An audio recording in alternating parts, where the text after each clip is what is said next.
long time. Now, when did you first get wind of Marxist ideas? Oh, that's the first year I was in St. Louis. Really, right away? Yeah, my brother had a number of Marxist books and things like How did he get them? How do you think he found out about it? But how did he get the idea, do you think? Well, at that time, that was the beginning of the unemployed council. Right. Well, right. no, the unemployed council was a very militant movement. Yeah. And they were big in St. Louis. Right. And the communist Indian unemployed councils was very noticeable.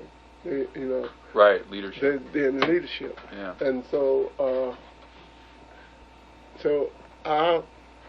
I started studying at that time. And remember what you read that really excited you or meant something to you? Well, the first book I read that really excited me was the Communist Manifesto. Right. Yeah, and that stayed with me. Yeah. That stayed with me. To me, I never read nothing else that was Yeah. interesting to me as the Communist Manifesto. Yeah. And yeah. probably that didn't mean any more good. Uh-huh. Uh-huh.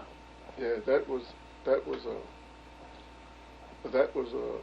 book that I never could forget. Uh-huh. And, well, I sometimes look over it now. Yeah. Still good. Yeah, it's still good. Still no good. doubt about that. Still good.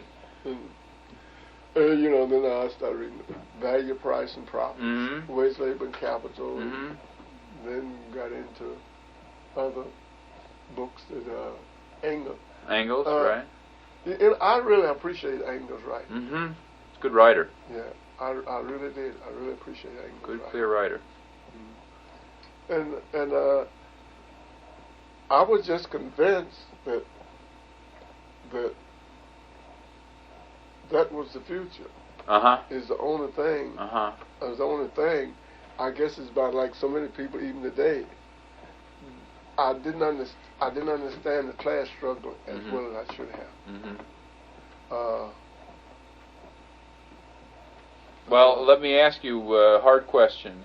This didn't happen to everybody, even your age, in the neighborhood. What do you think made you different?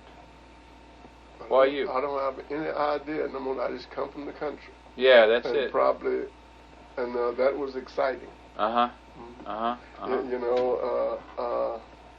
Now, most people would say they met somebody who impressed them, some person who impressed them, some communist who really impressed them as a person. Well, from the fact of my brother was here, and he was a member of the Communist Party. Oh, already? Oh yeah, he was a member. Now how do you think your brother got these ideas? How did he from the unemployment councils? I guess that's where he got it from. Uh-huh.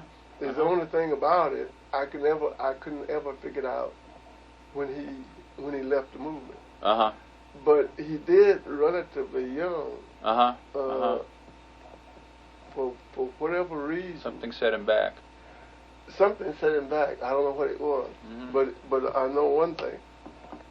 From the time he left, the only thing that he was the most interested in is going to taverns. Yeah. Mm-hmm. Right. And of course, he always said all the way up that he believed in the theory. Mm-hmm. Well, I can't figure it out. If you believe in the theory then why do you practice? Yeah. But I know other people say the same thing. Yeah. Right. So right, what makes right. that? It's hard to understand. So you made contact with the branch. Right. Eventually. And do you remember any? Yeah. In particular, the Young Communist League. Yeah. You know, I was 20. Yeah. And I was young man with the Communist League. Yeah. Mm-hmm. And when you made contact, how much of the branch was black and how much of it was white? In St. Louis, it was quite a sizable amount of blacks. The headquarters of the movement was in the black community. Mm-hmm. About, let me see, I guess it was about 4 or 5 blocks from where I lived. Oh yeah, so it was around the corner practically. Right. And do you remember any outstanding personalities who really made an impression on you as a young man? Well, yeah. I can't remember these guys' names. Well, it doesn't matter so much. A guy like Ralph Shaw probably made more impression. At that time, he was, not at that particular time, a little later, Mm-hmm. he became district organizer here. Mm-hmm. Mm-hmm. Bill Sentner made a very important impression on me. one thing for him being from the labor movement, Mm-hmm. and he carried well, a lot of people followed him. Mm-hmm. Mm-hmm. That was in the middle and late 30s. Mm-hmm. And Mm-hmm.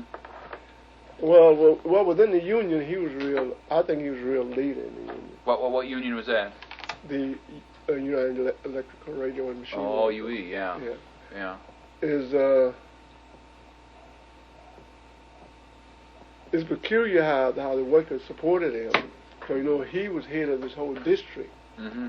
and District 11 of UE, Mhm. which was Missouri, Iowa, Mm-hmm. part of Illinois, Mhm. and Arkansas. Mm-hmm. And he was district. He was in charge of the district, Yeah. and it was was an elected position. Mm-hmm. And for years and years, the money couldn't defeat him. Yeah. They Yeah. could red bait him and do Yeah. everything. They couldn't defeat him. He still would be elected. Yeah. Hmm. But the MacArthur period just was too much. We was not able to make it. Yeah. Yeah. Yeah. Terrible.